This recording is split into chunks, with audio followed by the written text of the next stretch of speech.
Diagnose and adios is an experience that too many parents of autistic children have at that diagnosis appointment. It's so common that you and I have written an episode about it. It's called the Try-entific Method, Off-Label Interventions for Autism. I am Kelley Jensen. This is Julianna Scott, and we are the Refrigerator Moms. So, Julianna, what does diagnose and adios mean? Yeah, diagnose and adios, very common. You go to a doctor to get a diagnosis for your child. You think you suspect your gut is telling you something's wrong. You go, you get the diagnosis, and then you're sent on your way. You aren't really given a plan. You aren't given any starting point, maybe a couple suggestions, but For nothing specific. Evidence-based. Yes, It's usually the same trite therapies everybody or sort of. or just the very basics. Yes. So then you're left to try everything you can, which is why we're calling this the Try-entific Method, because that's what parents have to do. They have to keep trying. Sift through a bunch of information, some good, some useless, a lot of midnight Google searches, and you piece together a plan for your child all on your own, pretty much, or with the help of good friends and a knowledgeable family. So what was your experience with diagnose and adios? It was for sure diagnose and adios. My son was 2.5. He was speaking in a very kind of classically autistic way where he'd say an expression and then you'd never hear it again. Seemed to be losing words, but then seemed to have very sophisticated words. It was the classic non-language development for autism. So I pretty much knew something was wrong and I needed to formalize it. And I was up at night worried and I wanted the best I could get for my son. And so we're lucky enough to live in an area with lots of fancy credentialed psychiatrists and psychologists. And so I went to the best of the best for her assessment. And I will say that she did an excellent job of observing him. It was a full 3-day affair of questionnaire after questionnaire for my husband and I to fill out separately, which is important. The first of many over the years. Oh my gosh.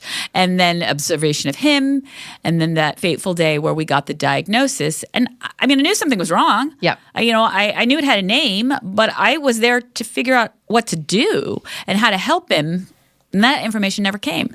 And it left the worst taste in my mouth for these highly educated people that don't do the work with autistic people. They just do the diagnosis. I was shocked. I had no clue. Yeah. But I was very much diagnosed. I think I might have gotten one flyer. Yeah. And I was sent on my way trying to navigate insurance, and back then it was a little bit more complicated because pretty much no therapies. You maybe got 20 sessions of speech therapy, but it was not, ABA was not a given. All of these things that parents have fought for largely because they were in those rooms with the diagnose and adios crowd.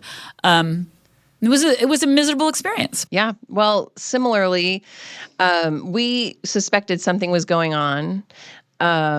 Actually, I went into the pediatrician's office, and I think on one of his regular checkups, he had been born prematurely, so he was already not hitting developmental milestones. So that wasn't a surprise. But his what I thought were tantrums were actually meltdowns. And I brought it up to the pediatrician, and she sent me to a psychologist who then red flagged autism, but just said, you need to go get a diagnosis. So same as you, we live in an area. I'm like, okay, where can I find the best? Right. And we went up to UCSF. She was, she was renowned. So we went up, got our diagnosis, and again, his diagnosis was PDD-NOS. Mm-hmm. So for those people like us who were in the DSM-4 years, PDD-NOS, so that was even more vague. So we got this label that wasn't even just straight up autism. It was like autism spectrum. We didn't even call it that exactly. So we were even more confused, but we knew it was a form of autism. And I just remember looking at her when she told us this, and I said, and she said, you're going to have to figure it out. Something about early intervention and all these things. I was just kind of in this blur. And I did say to her, And this was in January of when my son just turned 2. And I said, well, I'm going to start law school in the fall. And she says, well, I don't think so. and that was really, I was just like, oh. And she's like, no, you're going to have another job. She said the same. I remember, and I'll never forget this. She said, just treat it like a second job. Yeah. Just organize it like you would a second job. And Right. I just thought, wow, I paid all of this money for all of this expertise for you to tell me, one, I already knew something was wrong. Right. And two, for you to tell me to figure it out. Yeah. And I mean, I don't need any help on how to organize my thoughts and how to organize my, life. I came here for ideas. I came here for interventions. I came here for you to tell me what to do. Not even give me all of the ideas, just to give me some direction. And I got none. Okay, now that I'm remembering, I got 2 suggestions. One was to do ABA. Of course. Which I didn't even know what ABA stood for. Of course. I wrote it down. I'm like, ABA. And then you certainly didn't get a referral to a company. You certainly didn't get any roadmap for insurance navigation. Oh, absolutely not. And I said, well, where do I do that? And she had someone working with her, they have a lot of people working with their kid during the evaluations, the observations. And one of those women had just started a clinic. And so I just grabbed onto that. And I didn't do any more research. It was like, sign me up. Like, I guess this is what I do. I didn't do any of the research. It turned out to be a good choice. But regardless. And the other thing is she told us a computer program, and it was basically cause effect. And I'm just like, and once we ordered the program, this is again before touchscreen, so we had this whole thing set up. And I'm just like, wow, is this what she thinks he's capable of? Like, she didn't spend any time with him. Right. And so I remember my husband and I were just shocked that this was the one of 2 things she'd recommended. And it really showed not a lot of confidence that he would make a lot of progress. And so that was also very disheartening, along with the fact that, we were told that, based on this little information, just this diagnosis, that he would probably not go into a mainstream class. We were just like trying to grapple with what this all meant. Yeah. And at 2 years old, telling us that he wouldn't live independently, all these things. Right. So, well, they tell you that on the one hand, they give you the worst case scenario, and then they tell you, don't think more than 5 years ahead.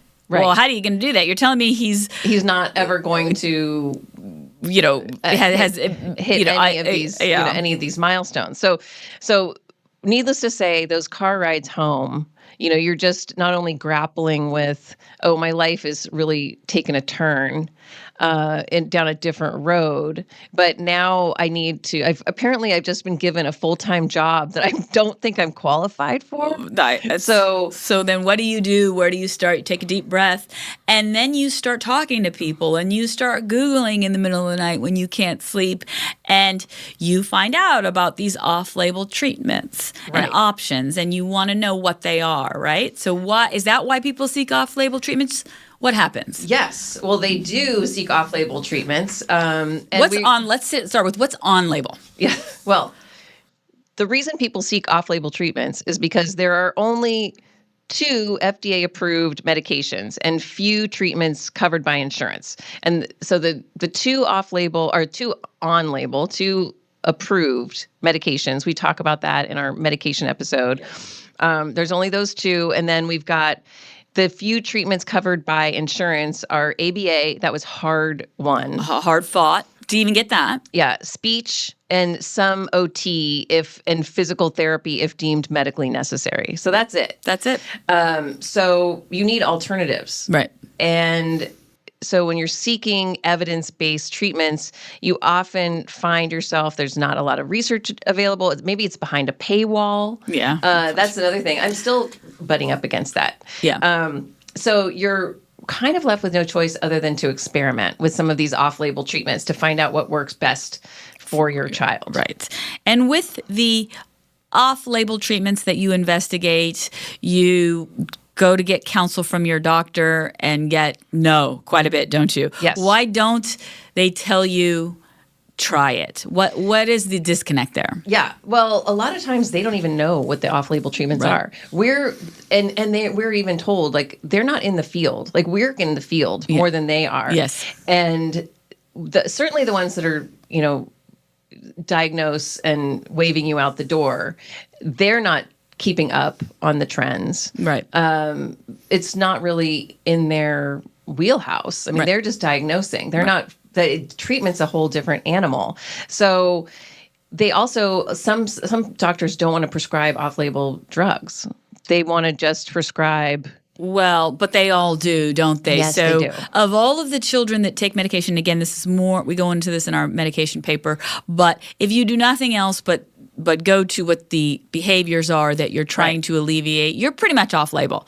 And the doctors will acquiesce, and you will find yourself with SSRIs and anxiety medications that are not on label for autism, because again, there's only 2 that are on label for autism. So every parent is off label, and the medical community seems to accept when they're off label for medication, but not much else, right? No, and there's so many kind of snake oil treatments out there. Yes. They don't want to end up sending you down those roads. They don't want to figure out who is a snake oil salesman and who is doing some good work. Real work. So they often don't want to do that. And they often just aren't educating themselves, like I said, on the treatments that work, because it's not really their responsibility. Certainly the diagnosticians, they're not following up with your child. We never saw, actually, we went back to her once because we wanted a couple years later to see if he actually got the autism diagnosis. And we'll get into that. That's a whole other topic about, what diagnosis you want. Yes. Right. So we went back after with our PDD-NOS diagnosis, which does roll off the tongue. But other than that, we never saw her again. So she's certainly not following up. So it doesn't really follow that they would be tracking trends and tracking progress and seeing what's really working. They're just a keeper of the keys saying no. I never saw the gal that diagnosed us. I did, of course, get invitations to her speaking engagements, of course, which I politely declined, because what was she going to tell me that she hadn't already told me? Sometimes what I will say, and I did eventually, but I just went to someone else, as they age, you're getting a very young child diagnosed, and autism is the primary diagnosis, but there are comorbidities associated with these, and they present as the child ages, as life gets more complicated. And so you have to get comfortable with reassessment and fine-tuning, adding OCD, anxiety, which we did ADHD. With our psychiatrist. Yes, so I moved towards a psychiatrist that we both have much love and affection for, and we always talk about her. We always give her. Our dream is for her to come on here. I know. I know. Yes, I find her much more helpful and in the game and rolling up her sleeves to work with me than the gal that diagnosed us. And definitely follow up. Like there's lots and lots of follow-up with a psychiatrist like that. So I never went to hear the speaker.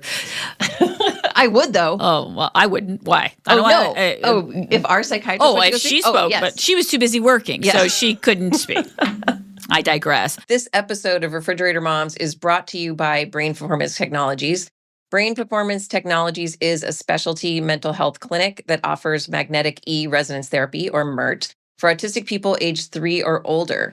MeRT is a transcranial magnetic stimulation protocol that utilizes an EEG diagnostic to deliver personalized magnetic pulses to stimulate the brain and build neural pathways effective in managing autistic symptoms. So how come there are no more, there are so many of these off-label treatments are not funded for more research, for further research? Right. Well, funding ultimately goes toward research that is likely to succeed. The most likely to succeed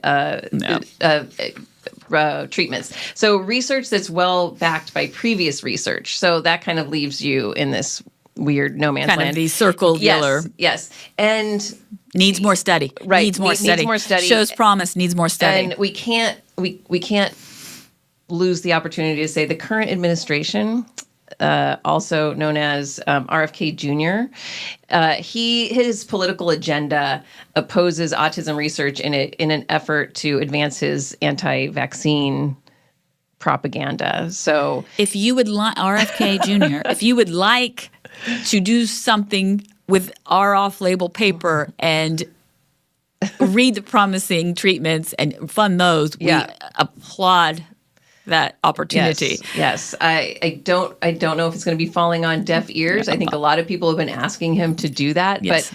But, those people in those, obviously he in that position is controlling a lot of the funding. Well, he's certainly not the only one. There are research institutions, there are institutions of higher learning that could have and should have funded autism research because it's the right thing to do, and they don't do it either. Yeah, so I have no love for any of them. No, and we go into a deep dive on that in our paper, and there's lots of information for people who want to hear about the statistics of research funding. And lack thereof. And lack thereof. We have a lot of information on there, but bottom line, it's just really not profitable for people to research autism. So that's another big thing. There's lots of factors, and they are quite interesting, but we won't go into them here. They are in the paper. But where do you start then, right? Where do you try in the Try-entific Method? Where do you do it? First thing you do is you organize the financial burden, right? Yes. Because, again, a lot of this stuff is not covered by insurance strictly because it's not researched as thoroughly as the FDA would require, as the insurance carrier would lean on the FDA to require. Did you have anything covered by insurance? What treatments were covered by insurance for you? Well, speech, and then eventually that got cut because he wasn't making progress fast enough. Can you believe that? Not that he wasn't making progress, but it was just too slow. So OT was covered. Back then, we were just starting to get some ABA coverage, and we did eventually get ABA coverage. And we never got that. We got it eventually. It took a while, but we got that. We had a little speech, a little OT. That was pretty much it, and though. The medications were covered. Yes, but my psychiatrist wasn't. Yes. Of course not. No. Yeah. So we had very little coverage. And how did you afford that? It is a financial burden. It became a priority. That was sort of, our family's priority for us is like, okay, that's where our money was going. Yes. So the first thing I would say about organizing the financial burden is if your child is recently diagnosed, you have a young child, there are much more insurance options now, and there is a social media phenomenon that I do not understand, where you deny treatments as not being good enough that are covered by your insurance. Never take anything that's not. And always try it, and always try. Well, even though we privately paid for speech therapy, that was in addition to what we were getting covered. Through early interventions programs and the regional center and things like that. Like we always tried what we could get, and it would either we would either supplement that or use that, but we would never just turn away. Do not do anything that's going to isolate you more. No. So make sure that you are using your insurance coverage to the fullest extent your child is entitled to. There's something also that we didn't have access to until our children were much older, the ABLE accounts. Yeah. Achieving a Better Life Experience is the name of it. It is basically a savings account for anything that would cover the costs associated with this disability. It's only for people that were diagnosed, that have been diagnosed prior to, I believe it's age 18. So one of the first things you need to do on diagnosis is establish an ABLE account. It's just basically a tax-free savings account.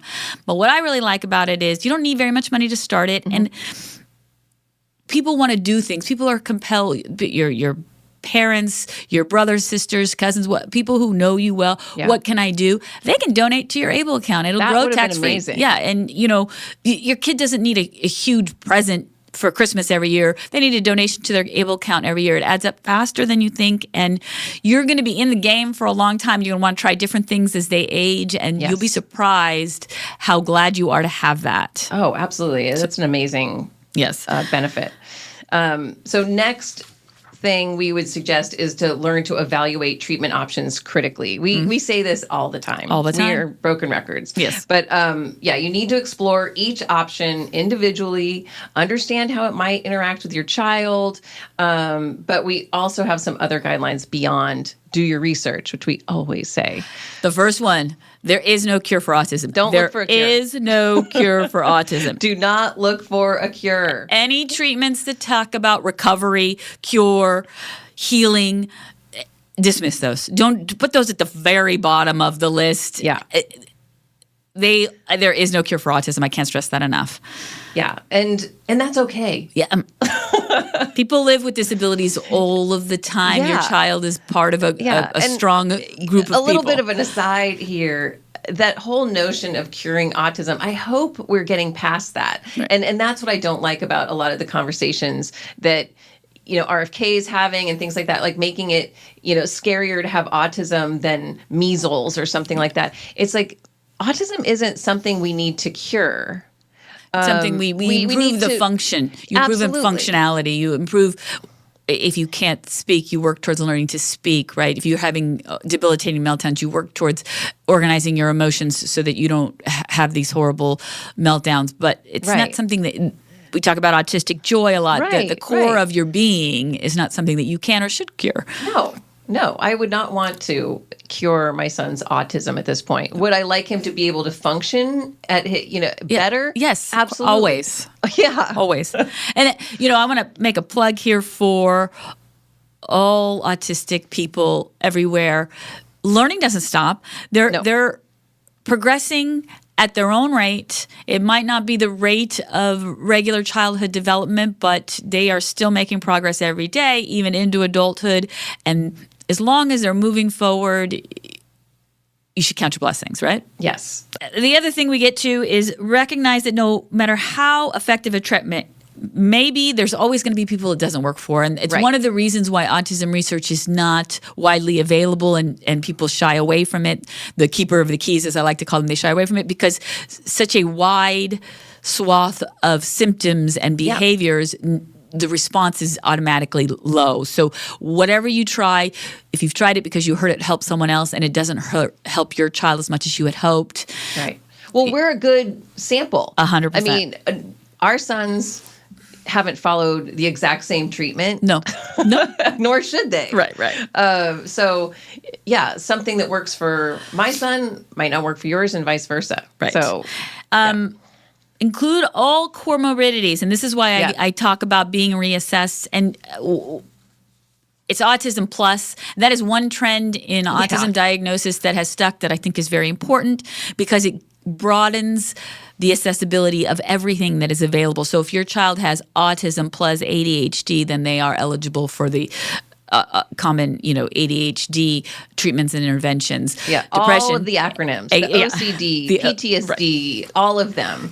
It's really important because something that might work for your child's OCD might also help improve symptoms overall. Yes. And again, we're always focused on anything that can alleviate symptoms to enable them to learn is a win.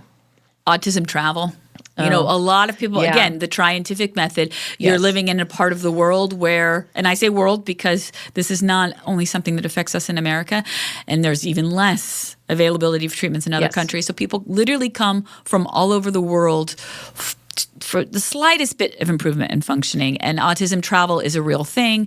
But where you're going, make sure that there's some regulatory environment Yes. that you can count on, right? Yes, especially if you start getting into things that are more in the experimental stages. Yes. A lot of people are leaving, like people are coming into the US for treatments, but people are leaving the US for treatments that they can't find here that are maybe less regulated. And so you really do want to be careful about what you're doing and who you're going to. And just common sense Yes. medical advice holds. So if you're going somewhere, traveling out of the country to try something that you believe in, make sure you're doing it with a reputable person, company. Yes, absolutely. Safety is always first. Right.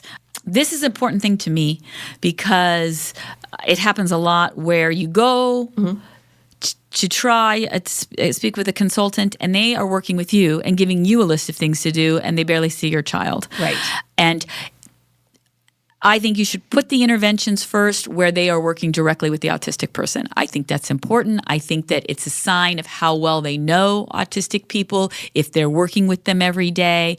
If you go and you're getting a list of I remember one time I took my son back in the day, it was all gluten casein, gluten-free, casein-free. I remember all those reports that people would do about all these levels and vitamin deficiencies. So we went to this alternative practitioner in order to decrease, some level that we had been told was really, really high. And, I brought him because, he's the patient, not me. Right. And she said, oh, and she was quite nervous around him, and he was being pretty stimmy. I mean, I thought he was actually being well-behaved. And she said he's being very, does he normally stim like, well, he has a lot of echolalia. He's autistic. That's one of that's what they do. And she said, oh, well, you don't have to bring him in the future. I can just interview you. Oh, I got up red and left. flag. No, I got up and left. Yes. I picked him up. I said, thank you. We won't be coming back. And I just left. Yeah. And it stuck with me. She taught me a lot, which is that if you can't be around my son, you can't help him. Right. So that is something that is important to me. I think it should be important to all parents. If they don't work with your child, put them on the bottom of the list. Absolutely. Because they're not observing. Yeah. And that's another big red flag. Back to the early diagnosis. It's like if they're not observing progress, how are they going to give you really good advice? One of the reasons I never went back to the fancy lady is because she wasn't working with him.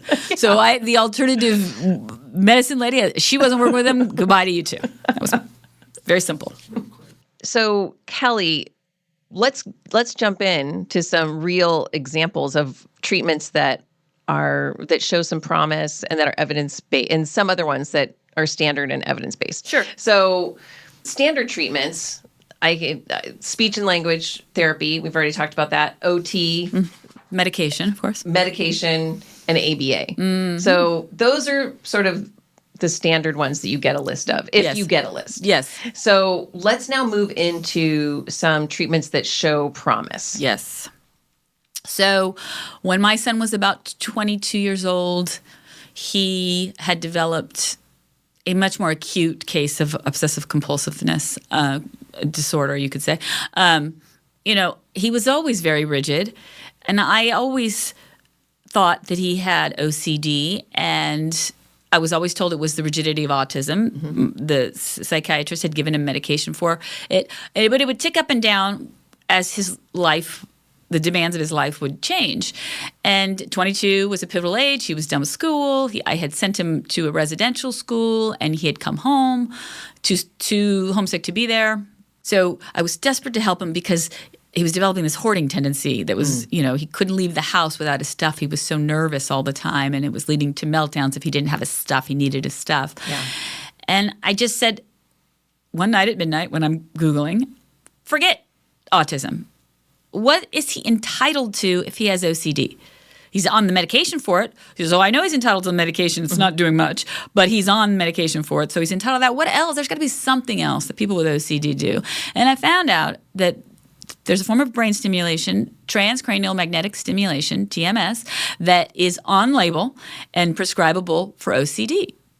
And I said, well, he has to have that. If he's entitled, he could make the most severe OCD person humbled with his rigidity right now, right? I want to try this. Yes. But then my husband said, do they work with people who are autistic? And so then I started Googling TMS for autism, and I found a version of transcranial magnetic stimulation called MeRT, magnetic e-resonance therapy. And I said, this is it. There's one practitioner in our area I want to try it from. It's drug-free. It's non-invasive. He's, in my opinion, entitled to this because it's a version of TMS. I want it for him. And my husband was skeptical, but he said, of course, you should try it, right? And it worked wonders for him. And in a way, what did you see? Well, in almost, so it's a 6 week, 5 days a week for 6 weeks. And immediately, I'd say probably about week 4, well, I started seeing little things right away. Yeah. But about week 4, my husband who had been skeptical, was seeing undeniable things. And it was all of the things about not having to have his stuff with him, about specifically not being so anxious that he had to have his stuff, and he could go to the grocery store and buy one thing and not try to load the entire cart. And that was about week 4. The most special thing was he always had to ride elevators. A lot of people who have autism are big fans of elevators. Yes, and there was one elevator in particular in an airport that we used to visit where he would have to ride it all day, every day. It seemed like we needed an extra half an hour for this one elevator, pressing all the buttons. And one day we were in the airport and he walked past it and went down the escalator and got in the car. Major. And I ran into the bathroom and started crying. And my husband was a bit emotional as well. And then he finished treatment. And one of the things they say about brain stimulation, and we get into this in the paper, there's a lot of different protocols, methods of stimulating the brain. One of the things they say about it is the biggest gains are after treatment. Right. And that's sort of because the brain is being prepped. It's taxing on the brain to be taking in all these magnetic pulses. But then afterwards, the circadian rhythms are reset, brainwave patterns are reset, and then a lot of learning really takes place. I noticed a difference with Bo. Yeah. So I am on his call list. Yes. I get calls from Bo at least once a day. Yeah. Love it. And he's very understanding if I can't pick up. Yeah. But I remember around that time, sometimes Bo he can be a little rote in his questions. Yes, but a script. He wants to know, where people are, things like that. But I remember at that time, like I always kind of push back and try to get him out of the loop. Yep. And he was really much easier to get out of the loop. Yes. And we had, more conversation. Yeah. And so my husband went to go get the mail, and the neighbor said, "Hey, Eric, are you doing something different with Bo?" Yeah. And Eric said, "Well, why do you ask?" Because there was a little, apprehensive to say, well, we're putting a magnet on his head. And he said, well, I had a conversation with him the other day. He said, "Hey, Roger, how you doing?" And my husband, that was his moment to cry. Yeah. Certainly not a cure. Certainly not in any way, shape, or form is my son not autistic anymore. He's certainly textbook. Still asking you about lawnmowers. Still loves lawnmowers. But I think the thing that we noticed the most was that it decreased his rigidity and his anxiety to the point where, just the other day he said to me, I'm not going to bring my computer. Mommy, it's too heavy. Yeah. So that's one less bag. I'm just going to take one bag. And, I had been happy that we had been down to 3 bags that were getting in the car, and he's down to 1 bag now, and then that's a very logical thing, right? Right. The other day I said, "Oh, why don't you put your sandals on?" He said, "No, Mommy, they're slippery." And that was like, oh, wow, that's quite a descriptive word. And so it keeps coming, right? And what I have decided is that it's because he's not as anxious, and so when he's not as anxious, he's not as rigid. But the bottom line that I want every parent to know is that if your child has a comorbidity that would entitle them to transcranial magnetic stimulation or MeRT, whatever you decide, whatever's covered by your insurance, it is covered by insurance for major depressive disorder and OCD from, major depressive disorder ages 15 and up. It is currently being studied for ages 12 and up. It is covered for OCD ages 18 and up. But if your child has a comorbidity that entitles them to brain stimulation, you do not let that doctor off the hook and you get it. They're going to give him a pill. They can have a pill. He can have a non-invasive form of brain stimulation.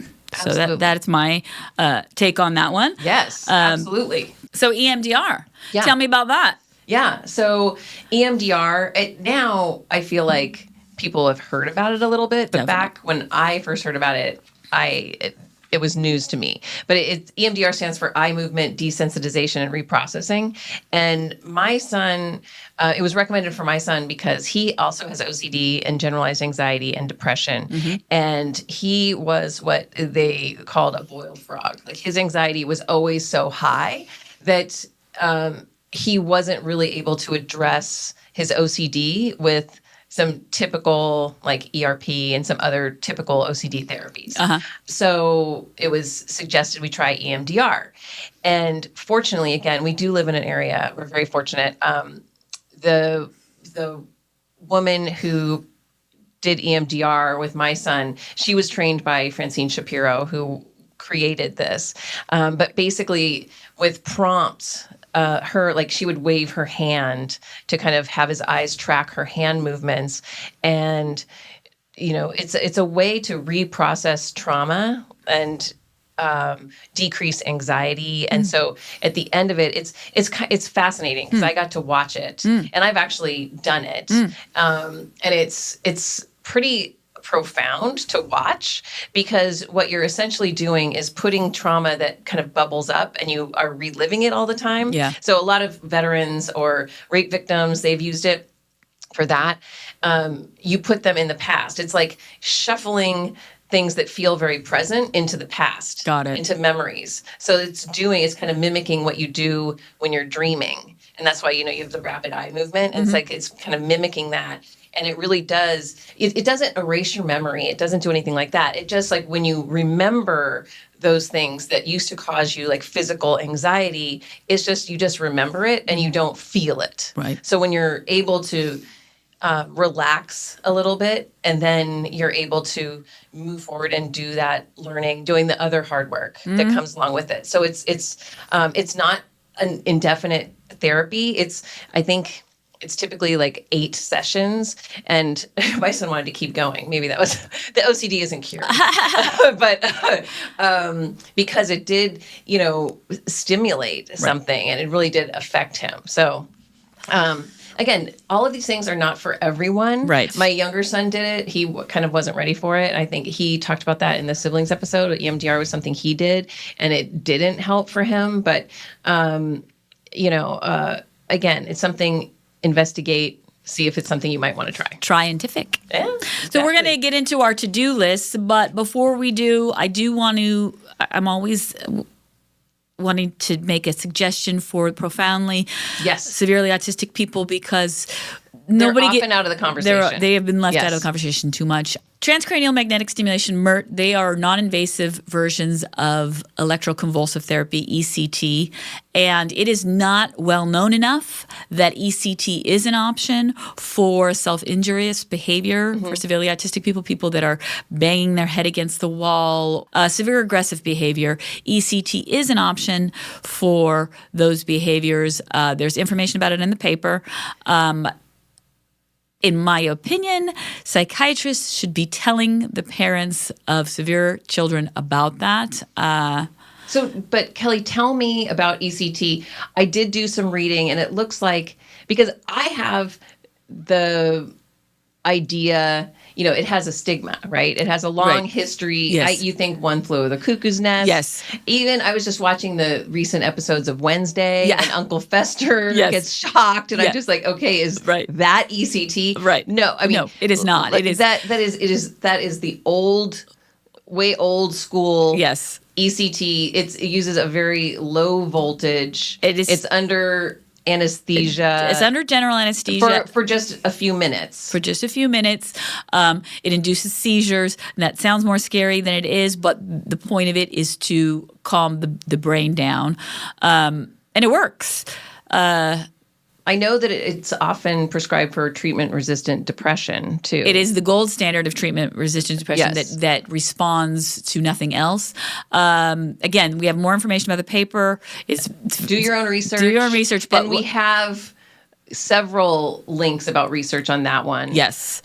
Because I know it can be hard to find practitioners that do it, which is one of the reasons why I think it's not talked about, is because there's not enough practitioners. But if you have a child that is giving themselves a concussion on the daily because they are banging their head against the wall, someone should be telling you about it. And also, it's one of those things that we've talked about, I think, with medication. It's just, is what you're dealing with now worse than, any potential side effects, or, any... is it enough to make you maybe try something that you sounds more scary? Sounds more scary. I guess that's what I'm saying. I'm not saying go do something scary or something that you don't really truly are behind, but is what you're dealing with now acceptable for anybody? And just as scary. Right. So maybe even scarier. Okay, so on to the to-do list, right, Julianna?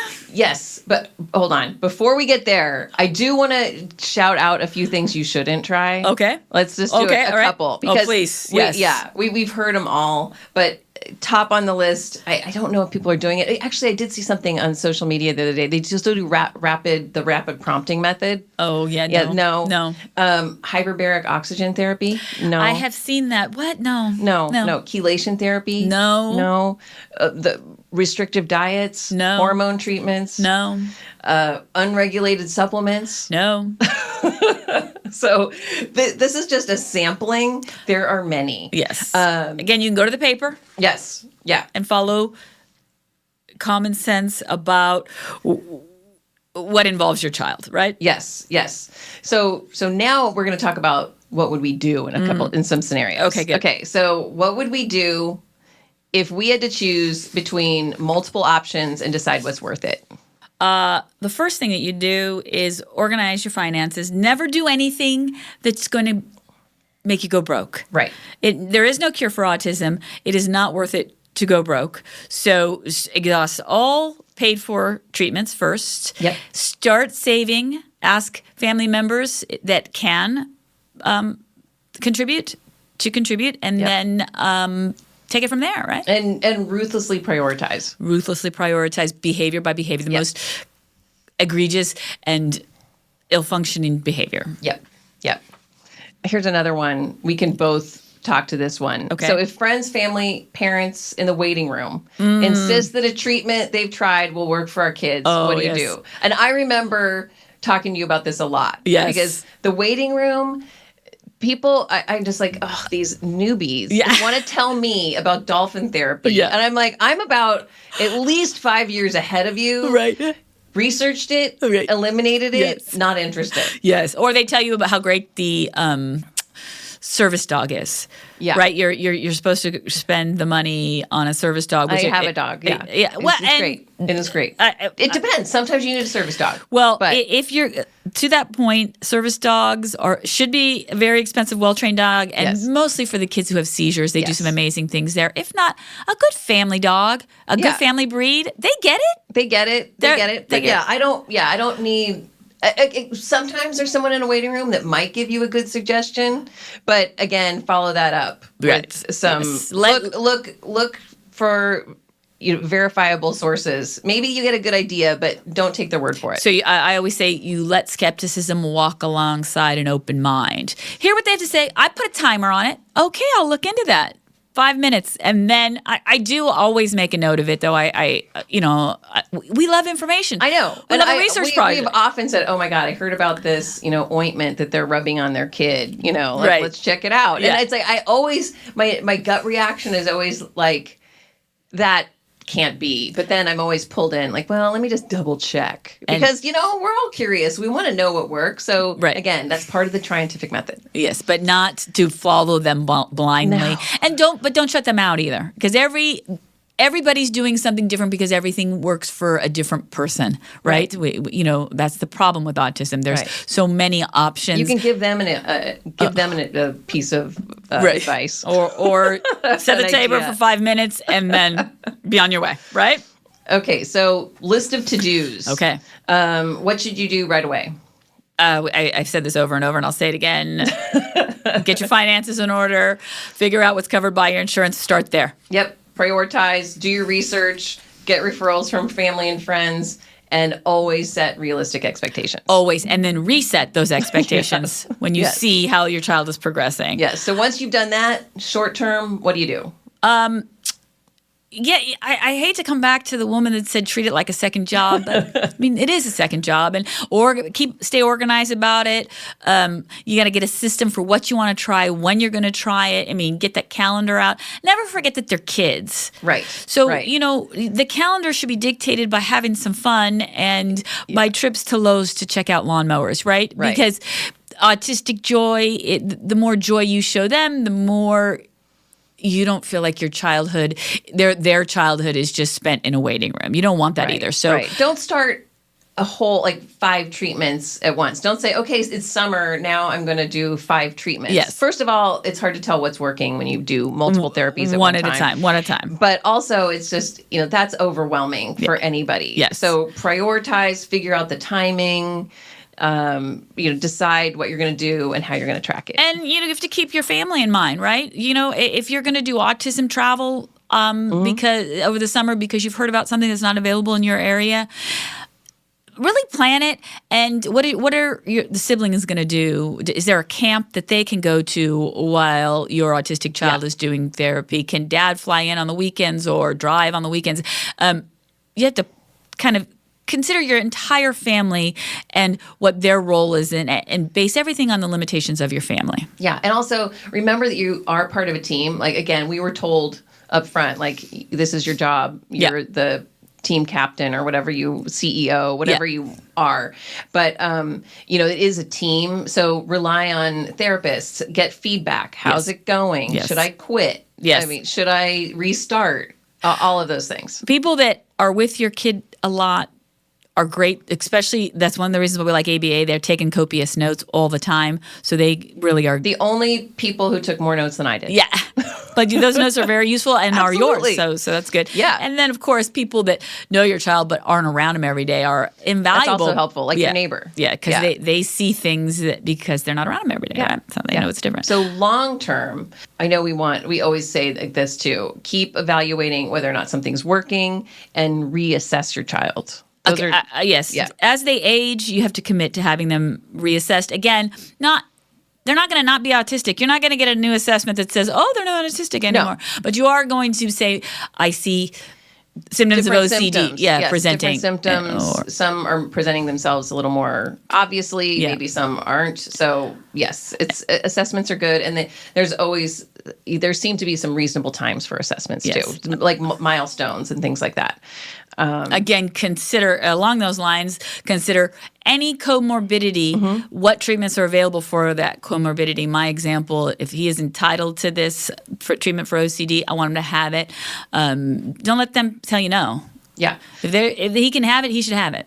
Another point I want to make, too, especially because we have adult children with autism, is it doesn't end when they're, under 18. Yes. Even if, my son doesn't live with me, I'm still researching things. I'm still telling him like, hey, this might be available to you later. Right. Or here's a new drug. Can you mention it to your psychiatrist? Or, hey, what's working? We're still talking about new things. Things are happening all the time. So the research doesn't end just because it's maybe not a 24/7 job.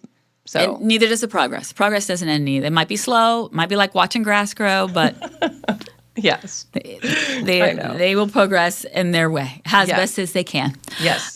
Things that are blocked, again, there is no cure for autism. Trust no one that tells you there is. No. Again, safety first. Yes. No physical danger. Yes.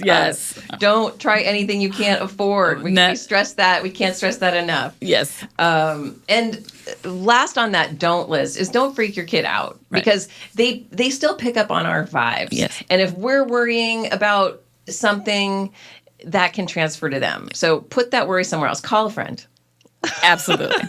And Julianna, can you tell me why this conversation matters? I can. It's because everybody's trying stuff off-label. There really is no alternative. If you are parenting a child with autism, you are trying off-label treatments. Every single one of us is doing it. So that's why this is important. Thank you for watching. Thanks for listening. Thank you for listening to this episode of The Refrigerator Moms. We have a free download that includes a full list of practical to-dos we shared in this episode on our website. Our refrigerator paper, our version of the white paper, includes additional what would we do's and background information on everything we talked about today. Find it on our website, refrigeratormoms.com, where you can also sign up for our newsletter. We'd also love to hear your questions. Send them in along with future podcast topics by connecting with us on your favorite social media. Thanks for listening. Please note that the information provided in this podcast is for informational purposes only, and it is not intended to be a substitute for professional medical advice, diagnosis, or treatment. Always seek the advice of your physician or other qualified healthcare provider with any questions you may have regarding a medical condition. Never disregard professional medical advice or delay in seeking it because of something you have heard on this podcast. The opinions and views expressed in this podcast are solely those of the hosts and guests. Any recommendations or suggestions made are based on personal experiences and beliefs and should not be taken as definitive advice. It's important to consult with appropriate professionals for personalized guidance. A full list of citations and sources for this episode can be found in our refrigerator paper available on our website.